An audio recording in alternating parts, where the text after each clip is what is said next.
Rabbi shrah li sadri wa yassir li amri wahlul 'uqdatam min lisani yafqahu qawli.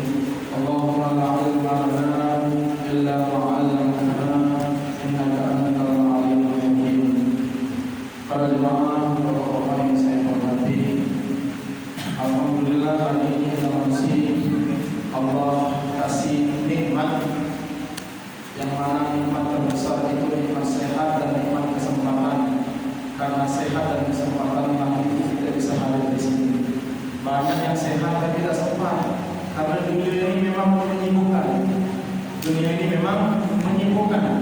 Allah kasih sehari semalam 24 jam, seolah-olah kurang, ngantuk, sibuk oleh urusan dunia. Memang begitulah dunia, kata Nabi Muhammad SAW. Dunia ini ibarat orang minum air laut. Sebanyak-banyak minum tidak bakal hilang dahaganya, masih bakal haus tulang. Jadi kalau kita dapat duit masih kurang, berapapun jumlah duit yang kita dapat pasti kita merasa kurang. Apalagi bini kita kepintarnya, ya. Baru kita jual duit belum lagi kita diomongnya kurang. Kalau dia nak duit kurang, belum lagi kita diomongnya kurang. Memang dunia ini seperti meminum air laut, semakin diminum semakin haus. Jadi kita tak usah heran karena kita berpikir, mau minum gimana tidak dipikir. Harta banyak, keluarga banyak, masih, memang itulah keadaan dunia. Agama mengajarkan kita harus banyak-banyak bersyukur. Apapun yang Allah kasih kita bersyukur, dan jika Allah belum kasih kita bersabar dengan tawakal, berwasilah dengan wasta'in bis-sabri was-salat.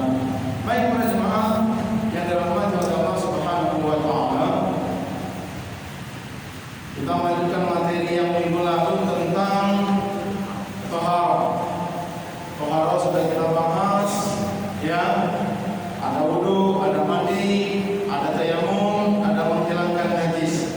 Minggu yang lalu juga kita sudah membahas tentang macam-macam air yang dimaksud. Itu air apa saja yang kategori air, ya, sudah kita jelaskan. Dan air-air yang istimewa pun sudah kita jelaskan. Di antara yang kemarin ada kisah yang telah saya sampaikan, bahwa pada saat orang mau sholat asar, pada saat itu di kota Madinah, karena lagi musim panas, mereka mengeluh, ya Rasulullah, air kurang, untuk wudu pun susah. Kata Nabi, masih ada sisa air, masih ada ya Rasulullah, sini bawa sini, mana baskom, tuangkan dalam baskom. Akhirnya Rasulullah masukkan ke telapak tangannya, keluarlah air itu dari jemari beliau, sampai orang wudu. Ada riwayat mengatakan 80 orang, ada yang mengatakan 300 orang. Setelah wudu mengambil semuanya, airnya masih seperti itulah, menunjukkan salah satu mukjizat Nabi Muhammad sallallahu alaihi wasallam. Karena jari beliau jari istimewa. Nabi Muhammad keturunan daripada Nabi Ismail, salah satu nabi yang dilahirkan di negeri Arab. Nabi Ismail tidak ada makanan, tidak ada minuman, sampai ibunya mondar-mandir, ya, sofa marwah, lari-lari saat kecil, sana tengok air, sana tengok air, pas dijenguk bukan. Walhasil apa? Nabi Ismail menghentakkan kakinya, keluarlah air zam. Setelah minum, ya, ibunya minum, dan Nabi Ismail tidak ada makanan pada saat itu, maka Nabi Ismail nyecok, ya, ngisap jempolnya. Biasa anak kecil nyucuk jempol. Itu di dalam hadis dikatakan pada saat beliau nyucuk jempol, keluar air susu. Makanya memang tradisi anak itu biasanya galak jempol, galak ngisap jempol. Jadi kalau anak kita ngisap jempol, biarkan. Kalau ada susu, kalau ada susu, baik, ya. Tapi zaman sekarang karena anak itu sering ngisap jempol, sama emaknya dikasih empeng itu kan bohong, niup kan. Dari umur 2 bulan belajar niup ke kesannya korupsi dia. Dia langsung begitu barang aja, ya, bisa. Emaknya sibuk Facebookan, sibuk YouTubean, ya, sibuk nonton sinetron, anaknya dikasih empeng. Awas. Para jemaah yang dirahmati Allah Subhanahu wa taala. Dalam kisah Nabi Muhammad SAW pada saat beliau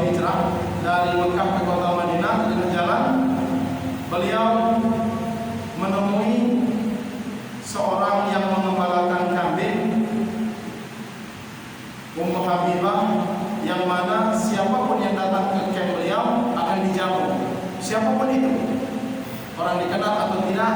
Kalau stop dikasih minum, kasih makan, kasih susu.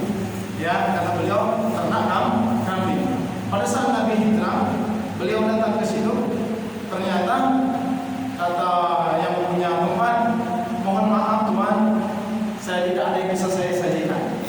Air tak ada, makanan tak ada, kambing pun tidak mengeluarkan susu. Kenapa? Karena lagi musim pecah keling, lagi musim kemarau panjang. Kata Nabi Muhammad SAW, adakah kambing yang tidak digunakan? Ya Rasulullah, ini ada kambing. Kambing ini kecil, lambat pertumbuhannya. Jangankan mengeluarkan susu, nak hidup baik pecahnya sungkan. Nak hidup baik pecahnya sungkan. Kata Nabi sini, pegang Nabi, dia usul Nabi, dia usul Nabi, dipijit-pijit Nabi, dipeganglah tempat susu itu, dipencet keluar. Allah Akbar. Ya, inilah tangan-tangan istimewa. Baik, para jemaah yang dirahmati oleh Allah Subhanahu wa taala. Orang mengatakan segala sesuatu itu ada sebab. Sebenarnya Nabi kalau mengeluarkan susu dari tangan mungkin bisa. Mengeluarkan air pasti bisa, karena Nabi sudah punya haud dari Allah. Sungai yang sangat jernih, bersih, dingin dan melegakan, keluar air. Susu janji Allah Subhanahu wa taala kepada umat Nabi Muhammad bahwa Nabi Muhammad dan umatnya nanti dikasih telaga susu. Maka dikisahkan peristiwa itu adalah sebagian susu surga yang diturunkan kepada Nabi Muhammad sallallahu alaihi wasallam. Berbondong-bondong sahabat dan teman-temannya minum, dan setelah minum masih disisaukan, menunjukkan bahwa Nabi kita Muhammad sallallahu alaihi wasallam merupakan hamba Allah yang istimewa. Baik, para jemaah yang dirahmati oleh Allah Subhanahu wa taala, pembagian air ada 3. Yang pertama, air suci dan menyucikan. Airnya ini suci tapi menyucikan. Yang sebagaimana yang kita bahas adalah air mutlak. Air mutlak ini ada benar-benar dia mutlak tidak makruh, ada mutlak yang makruh. Kalau air mutlak tidak makruh, jelas airnya bersih, tidak terkontaminasi, natural. Ini air mutlak, misalnya air dalam sumur, air ledeng, air hujan yang bersih, air embun, air es, air mata air, ya, itu air mutlak yang tidak terkontaminasi dan tidak makruh digunakan. Bisa menjadi makruh kapan? Pada saat air itu terjemur, musyammas. Ini namanya air musyammas, yaitu air terjemur. Apalagi bisa memakruhkan air yang terlalu panas. Misalnya kita orang mandi, baik mandi wajib ataupun mandi sunnah, subuh-subuh misalnya kan, musim hujan dingin, masakkan banyu udah, kalau pakai jolasan cepatlah mandi, ternyata air tadi panas. Air tadi panas, kepanasan. Ketika panas itu hukumnya makruh. Atau juga air itu terlalu dingin. Misalnya pengen dingin, itu air dalam ember, dalam bak diisi es batu banyak-banyak biar dingin. Terlalu dingin pun makruh. Baik, yang keempat yaitu apa? Air makruh, yaitu air gosok. Ngambil air di sumur kok tanpa izin. Air kawan juga awas, kawan juga kalau nggak izin makruh. Kalau bukan kawan maling itu bahasanya. Kalau bukan kawan maling, maka segala sesuatu di dalam ibadah pastikan kita menerimanya dengan jalan yang baik. Adapun air yang makruh dari air musyammas ada 9 syarat. 1. Makruhnya air musyammas, air yang panas, air yang terjemur oleh matahari. Panas air disebabkan terik matahari, itu yang pertama.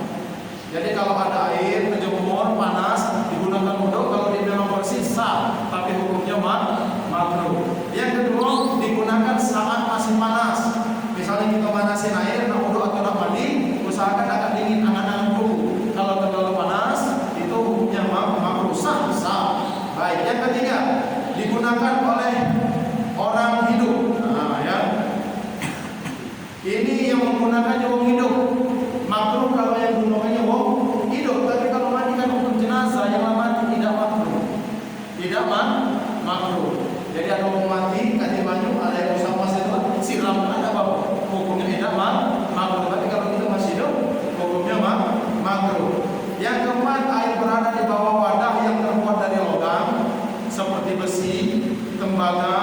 timah dan lainnya, kecuali dia menadah air dengan emas dan perak.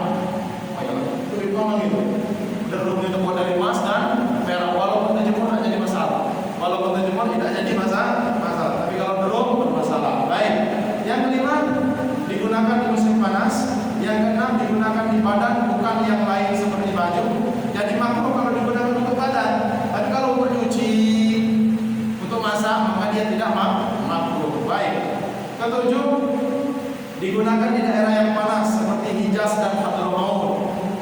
Ini daerah-daerah Mekah sekitar itu memang panas-panasnya. Kalau di Blitar ini walaupun panas tidak panas-panas nih. Di sana tuh saking panasnya, saya punya kawan teman saya itu Lirboyo. Itu pada saat belajar malam tidur di pucuk hotel pucuk, ya belajar di pucuk bawa jam waker, lupa membeknya pagi-pagi. Hampir ada zuhur, pas tengok zuhur sudah kelenjot jatuh, pecah dibakar. Di situ kalau jemur pakaian 3 hari atau 4 hari terlambat diangkat, getas pakaian, mudah disobek saking panasnya di daerah tersebut. Tapi kalau kita tidak jadi masalah, tidak kena air musim panas di sini. Baik. Yang kedelapan, masih menggunakan air yang lain. Kalau ada air panas, ada air dingin, gunakan yang dingin. Baik. Yang kesembilan, tidak ada dugaan kuat akan terjadi bahaya. Jika ada dugaan kuat, hukum bersuci menggunakan air musyammas adalah haram.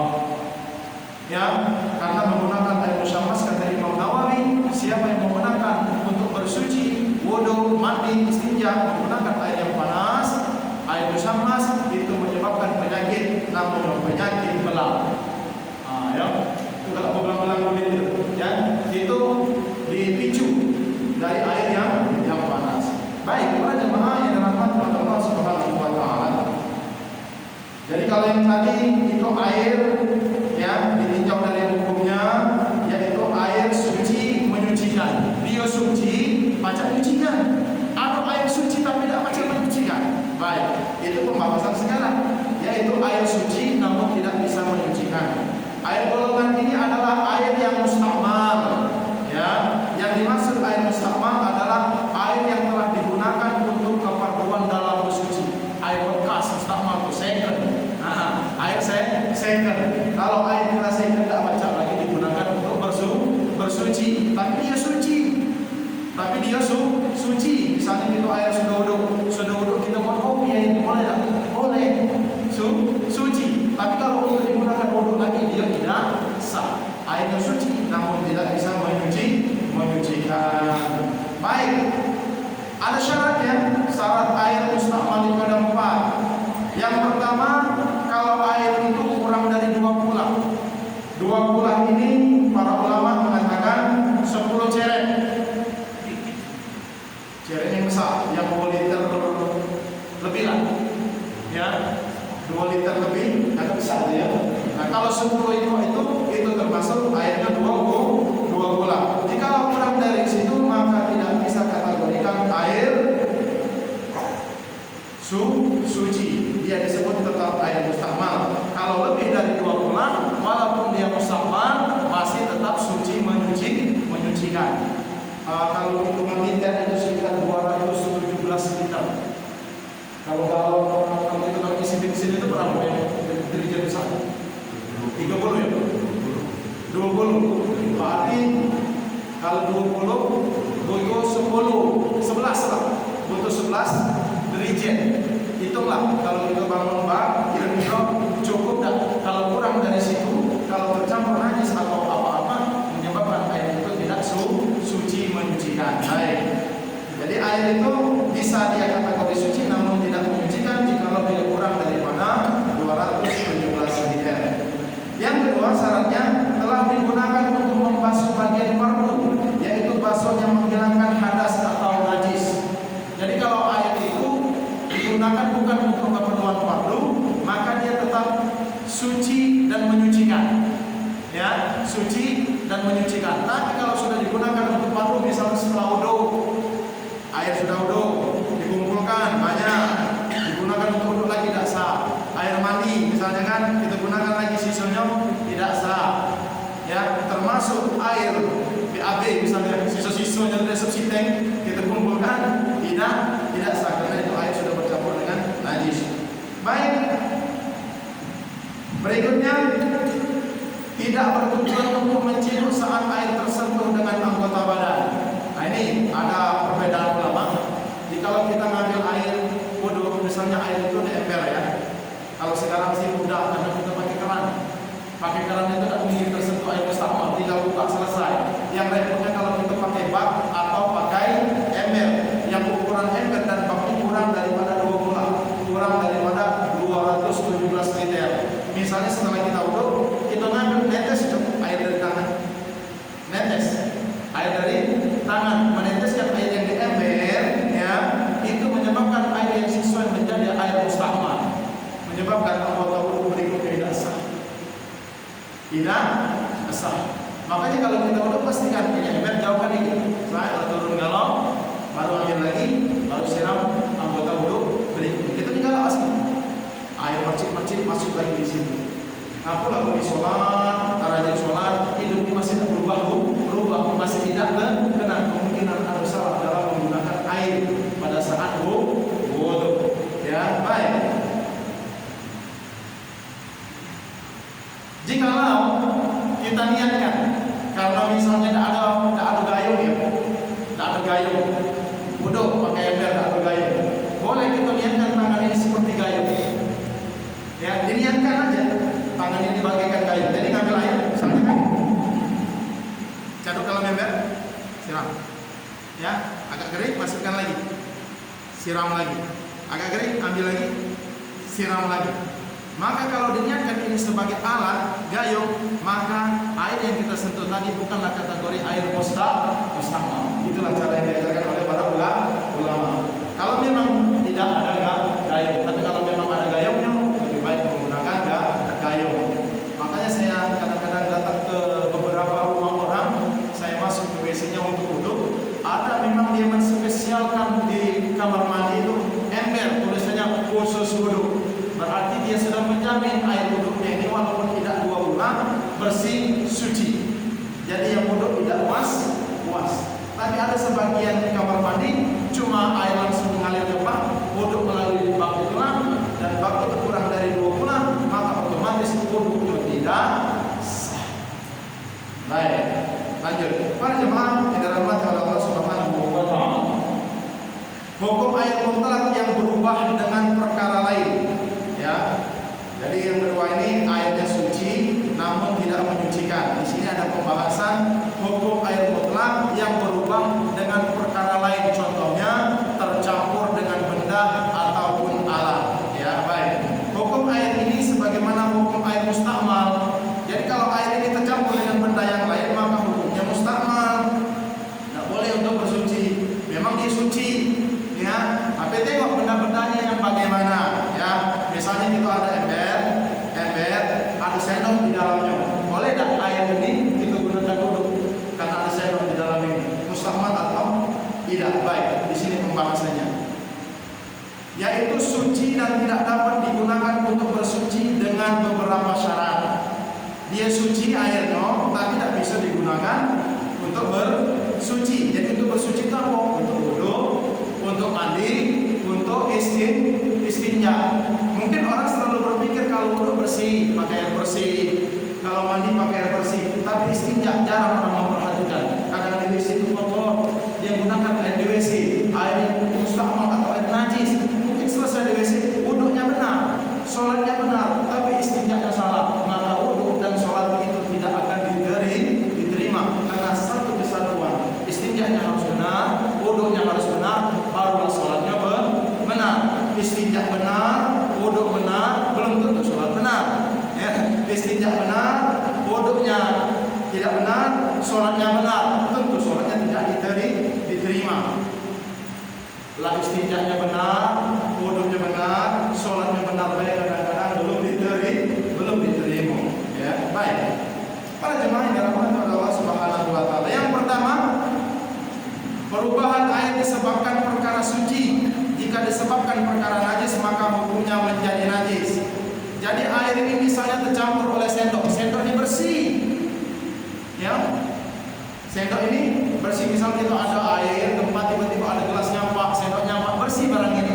Maka air ini masih tetap suci dan bisa digunakan untuk bersuci, kecuali yang nyampak tadi najis. Maka najislah air di dalam ember atau air di bak yang ukurannya kurang daripada 2 tulang, yaitu 217 liter. Baik, yang kedua, air ini berubah disebabkan perkara yang mencampuri, seperti kopi. Air kopi itu suci tak? Suci air kopi itu, makanya kita minum karena dia suci. Air dogang suci tak? Suci. Air teh suci tak? Suci. Air susu suci tak? Suci. Tapi tak bisa menyucikan, tak bisa menyuci. Walaupun dia berduit juragan di tangan, di juragan sawah, kamu dulu tak pakai air susu. Sah tidak? Tidak. Air susunya suci tak? Suci. Tapi tidak sah.